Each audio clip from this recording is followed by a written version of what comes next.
Sejak resmi dinaturalisasi pada tanggal 4 Juni tahun 2024, Kelvin Verdong telah membuktikan dirinya sebagai salah satu bek andalan timnas Indonesia. Pemain yang berposisi sebagai bek kiri ini sudah 3 kali membela skuad Garuda, dan penampilannya tidak mengecewakan. Kepercayaan yang diberikan oleh pelatih Sintayong dibayar tuntas oleh Verdong, terutama saat ia bermain penuh dalam 2 laga pertama babak ketiga kualifikasi Piala Dunia 2026. Di bawah pengawalan solid Verdong, timnas Indonesia berhasil meraih 2 poin dari hasil imbang melawan 2 raksasa Asia, Arab Saudi, 0-0, dan Australia, 1-1. Keberhasilan ini menjadi pertanda betapa pentingnya peran Verdong dalam menjaga lini pertahanan timnas Indonesia.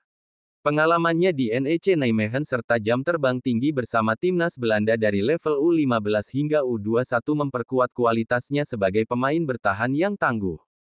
Namun, pertanyaan menarik muncul, mengapa Kelvin Verdong, pemain yang memiliki karir mapan di Eropa, memilih untuk dinaturalisasi dan bergabung dengan timnas Indonesia? Jawaban yang diberikan Verdong sangat jujur dan realistis.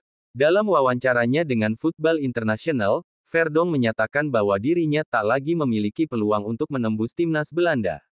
Saya harus jujur pada diri sendiri, saya tidak akan masuk timnas Belanda lagi. Usia saya hampir 27 tahun dan itu tidak realistis, ungkapnya. Selain alasan realistis tersebut, Verdong juga tertarik pada perkembangan sepak bola di Indonesia. Menurutnya, sepak bola di negara ini sedang mengalami kemajuan yang signifikan, dan ia ingin menjadi bagian dari perubahan itu.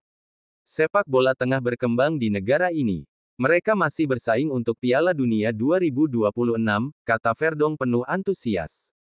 Ia bahkan tak menutup kemungkinan bahwa Indonesia suatu hari nanti bisa lolos ke ajang sepak bola paling bergengsi di dunia.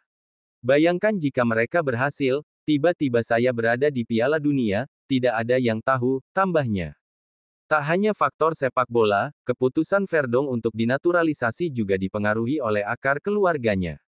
Ayah Verdong berasal dari Indonesia, dan meski orang tuanya sudah lama bercerai, Verdong tetap menjalin hubungan baik dengan saudara tirinya yang tinggal di Indonesia.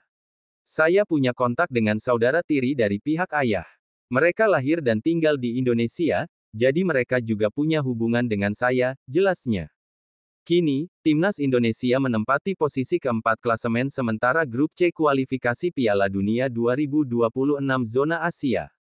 2 laga pertama yang berakhir imbang melawan Arab Saudi dan Australia telah memberi harapan besar bagi skuad Sintayong. Pada bulan Oktober nanti, Garuda akan kembali diuji dalam 2 laga penting melawan Bahrain, tanggal 10 Oktober, dan China tanggal 15 Oktober. Bisakah Kelvin Verdong dan rekan-rekannya meraih poin penuh dan memperbesar peluang Indonesia melaju ke Piala Dunia 2026?